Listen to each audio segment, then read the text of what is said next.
कबूतरों का एक झुंड आसमान से गुजर रहा होता है। इधर एक शिकारी कबूतरों पर अपना निशाना साधता है। जाकर तीर एक कबूतर को लगता है। कबूतर अपनी अंतिम सांसों के साथ जमीन पर पड़ा होता है।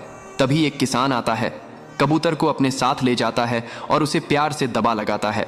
दिन बीतते हैं, कबूतर ठीक हो जाता है। फिर कबूतर एक घोंसले में अंडे देती है और फिर अंडों से नन्हे चूजे निकलते हैं। किसान कबूतर और उसके बच्चों का ख्याल रखता। और एक दिन किसान गायब हो गया। कबूतर ने हर जगह किसान को ढूंढा, लेकिन कहीं भी पता न चला। कबूतर अब रोने लगता है। फिर लाइक सब्सक्राइब नहीं किया।